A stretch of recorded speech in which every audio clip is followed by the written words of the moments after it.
नमस्कार साथियों, चौपाल वाणी में आपका स्वागत है। मैं आपके साथ सौरभ खंडेलवाल। और हमने बेसरोली में भ्रमण किया और जाना कि बेहतरीन विद्यालय कौन सा है। तो नाम सुना एवरग्रीन स्कूल। उसकी तलाश में उसको सर्च करते हुए हम पहुंचे हैं पंडित जी के घर और यहाँ से हमने जानकारी लेने का प्रयास किया, इनसे बेहतरीन जानकारी लेने का प्रयास किया है। पंडित जी हिंदी में बात करना चाहेंगे या मारवाड़ी बेस्ट है? जो आपको अच्छा लगे। मारवाड़ी बेस्ट रहेगी मेरे हिसाब से। जो आपको बेस्ट लगे। बहुत बहुत धन्यवाद, देखो मजा आ गया भाई। तो पंडित जी पहले तो आज जानना चाहूंगे, ये आपके पंडित जो शुरुआत हुई आपकी, ये परिवार में पहले भी कोई थे या आपने शुरुआत की? जी नहीं, मैं ननिहाल से शुरुआत हुई थी और मेरी सारी पढ़ाई ननिहाल में हुई थी। अच्छा, कहाँ है आपका ननिहाल? रोहिणा नागौर के पास में। अच्छा। और वहाँ से शुरुआत करते हुए मैंने अपनी स्वयं मंजिल तय की है। किसी के बलबूते पे मैं नहीं बढ़ाऊँ आगे, अपने बलबूते पे मेहनत करके, अध्ययन करके, प्रयास करके आगे बढ़ाऊँ। और आज जो मेरी यात्रा है बड़ी बुलंद और ऊपर है और बहुत अच्छी सुचारू रूप से चल रही है। क्या बात है पंडित जी, यात्रा की बात करी होते तो यात्रा के बारे में आपने जरूर पूछना चाहूँ पंडित जी। तो मेरे मन में सवाल आयो कि आप बताओ मैंने कि राशि और कर्म का ही फर्क है? बिल्कुल है साहब, कर्म इंसान को स्वयं तय करना पड़ता है। रामायण जी में लिखा है, कर्म प्रदान राम रचि राका, देवे तरक बढ़ावे साका। तर्क देने से अपने शाखा बढ़ा सकते हैं, अपन अपना रुतबा बढ़ा सकते हैं। बोले यार मेरी बात तर्क देके बढ़ा सकते हैं, बोले यार ये बात सही है जो मैंने बोली। लेकिन कर्म अगर आप सही नहीं करोगे तो आप कितनी तर्क कर लो, चाहे कुतरक कर लो, चाहे वितरक कर लो, कुछ भी कर लो, आप सफल नहीं हो सकते। बिल्कुल। कर्म अच्छा करोगे तो ही सफलता आपको प्राप्त होगी। तो अपने जीवन में राशि का क्या प्रभाव पड़ता है? राशि का पड़ता है साहब, क्योंकि कुछ कर्मों का प्रभाव है और कुछ राशि का भी प्रभाव है। अगर कुंडली इंसान का अगर साथ नहीं दे तो आप कितना भी अच्छा कर्म कर लो, आपको सफलता कभी प्राप्त नहीं हो सकती। अगर कुंडली के ग्रह आपके अनुकूल है तो आपको ज्यादा मेहनत करने की जरूरत नहीं पड़ेगी साहब। बिल्कुल सही बात कही पंडित जी ने। राशि अगर आपकी सही है, कर्म अनुकूल है आपके, तो सफलता जल्दी मिलती है। तो पंडित जी ये जानना चाहेंगे, हमें सुना है कि आपकी बेटी के बहुत अच्छे प्रतिशत आए, तो वो कौन से विद्यालय में पढ़ती है? ये अपने बेसरोली का सबसे शानदार और विश्वसनीय विद्यालय साहब। आज इस विद्यालय की जो शाख है वो बेसरोली में इतनी जबरदस्त है साहब, इसके नाम से लोग मतलब कि डरते हैं, भय होता है मन में। और भय बिना पता है आपको प्रीत नहीं। बिल्कुल सही बात बोली। तो मतलब स्कूल के नाम से लोग डरते क्यों? डरते क्यों? इसका जो अनुशासन प्रशासन है वो तगड़ा है साहब, एवरग्रीन स्कूल। और इन सभी अध्यापक गण जो है स्कूल के एवरग्रीन के, इन सभी को मैं साधुवाद देता हूँ, धन्यवाद देता हूँ, आशीर्वाद भी देता हूँ ब्राह्मण होने के नाते कि आप खूब आगे बढ़े, क्योंकि आपने बहुत अच्छा मेहनत किया, बहुत अच्छा प्रयास किया, बच्चों को बहुत अच्छी तरह आपने अध्ययन करवाया ताकि बच्चे आगे बढ़े। आज क्षेत्र का हम सब माता पिता गार्जियन लोगों का सबका नाम इन्होंने रोशन किया है। अतः बहुत बहुत धन्यवाद। पंडित जी जैसे कि विद्यार्थियों में अनुशासन बहुत महत्व रखता है। अब प्रतिशत तो हम देखते हैं 94, 95, 97 आजकल आम बात हो चुकी है। हर विद्यालय ये प्रतिशत दे रहा है। बिल्कुल। एक संस्कार होते हैं, हम देखते हैं आजकल बच्चे किस तरह संस्कार विहीन होते जा रहे हैं। बिल्कुल। ये एवरग्रीन स्कूल उस पर कैसे काम करता है? बिल्कुल साहब, इसका जो मैं बता रहा हूँ आपको, जैसा कि मैंने आपको पहले भी बताया, इसका जो स्कूल का अनुशासन है जी, और इसके जो संचालक महोदय है उनकी एक प्रतिभा ऐसी बैठ गई है बच्चों के मन में, गार्जियन के मन में। बोले शरवण जी के सामने जाते ही वो लोग एकदम यहाँ मतलब कि उनका जो स्वभाव है उस स्वभाव को देख के, एकदम सटीक व्यक्तित्व को देख के अगला इंसान प्रभावित हो जाता है और अपने आप स्वतः ही वो डिसिप्लिन में आ जाता है। लाने की जरूरत नहीं है। उनको देखते ही शरवण जी सर को, इनके स्कूल के जो अध्यापक गण हैं, उन सबके डिसिप्लिन को देखते हुए अगला इंसान स्वतः डिसिप्लिन में आ जाता है। बिल्कुल सही बात बोली। डिसिप्लिन, अनुशासन बहुत जरूरी होता है।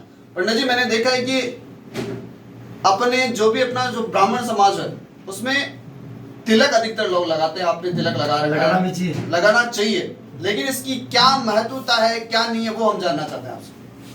देखिए, मेरे गुरुजी ने कहते थे, बोले जो जिस ब्राह्मण के ललाट पे तिलक नहीं है वो ब्राह्मण का ललाट शमशान के तुल्य है।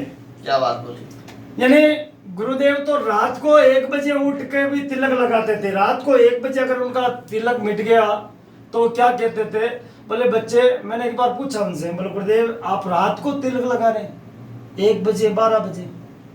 बोले बेटा क्या पता कब यमदूत लेने आ जाए, और कहते हैं जिसके ललाट पे तिलक नहीं होना है उसको सबसे पहले पकड़ के ले जाते हैं, अतः हर ललाट पे तिलक होना चाहिए। बिल्कुल सही बात बोली आपने, लिलाट पे तिलक होना चाहिए। तो आपकी बात से आज भी हम ये गौर करेंगे और कल से अपने लिलाट पे, हालांकि मैं तिलक रखता हूँ लेकिन कई चीज बार होती है कि वो छूट जाते हैं, कई समस्या भी होती है, लेकिन अब उन समस्याओं को भी नकार के मैं अपनी ललाट पर तिलक लगाने की शैली को आज से आरंभ करूंगा।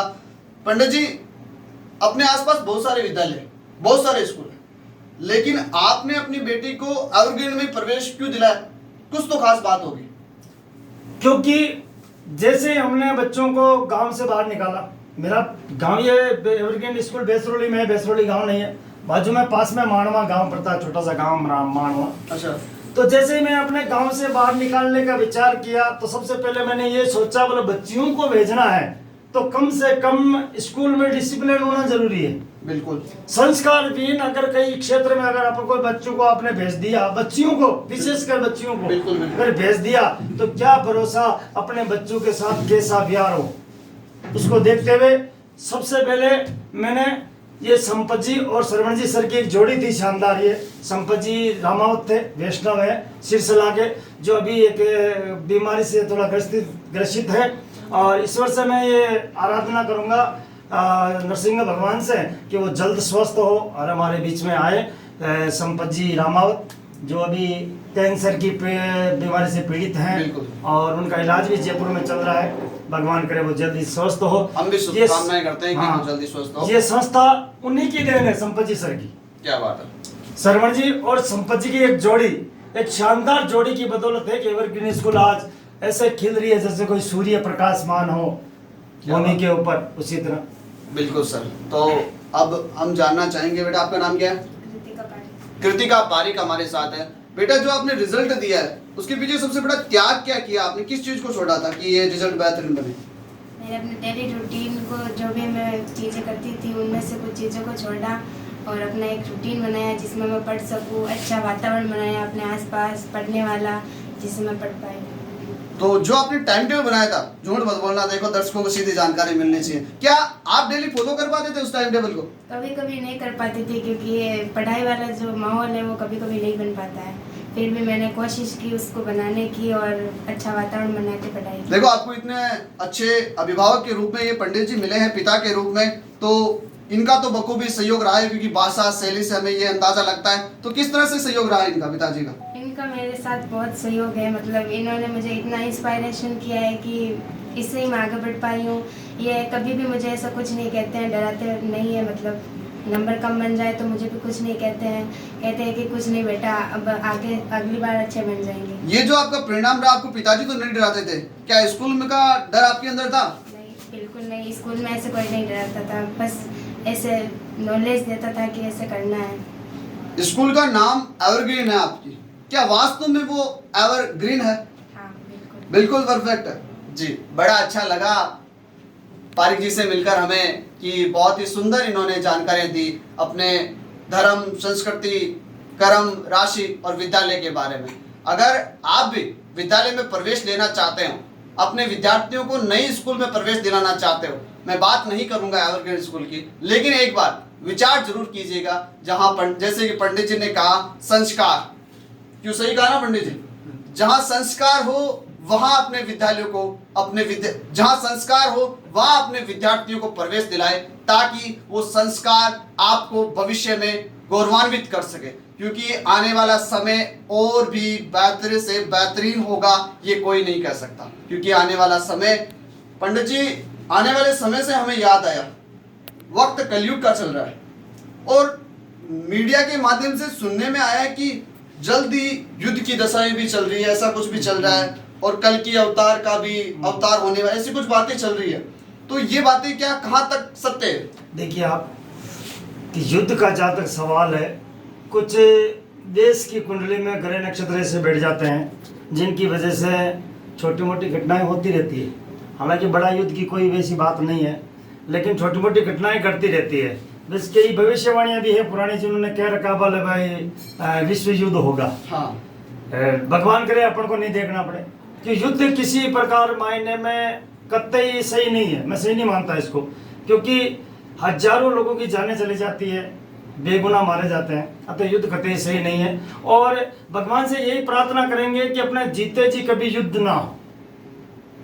और इसके अलावा जन्म कुंडली के जो ग्रह नक्षत्र हैं वो मनुष्य को बहुत सहयोग करते हैं। कब करते हैं? जब आप उनको कुछ न कुछ सपोर्ट करो। कैसे कि मान लीजिए आपकी कुंडली के अंदर मान लीजिए शनि बैठ गया आगे, शनि की दशा आपको चल रही है, तो शनि के आप उपाय करें, उसको पुष्ट करें। पुष्ट करेंगे कैसे? कि आपके घर पे मेहमान आ गया तो आप उसको खाना खिलाओगे ना, तब जाके तो पेट भरेगा, तभी तो वो संतुष्ट रहेगा ना। बिल्कुल बिल्कुल। वो मेहमान तो भूखा बैठा है, आप पेट भर के खा रहे हैं तो मेहमान आपको गालियां देगा साहब। बिल्कुल उसी प्रकार कुंडली के सारे ग्रह नक्षत्र आपको कब जाके लगते हैं? जब आप उनको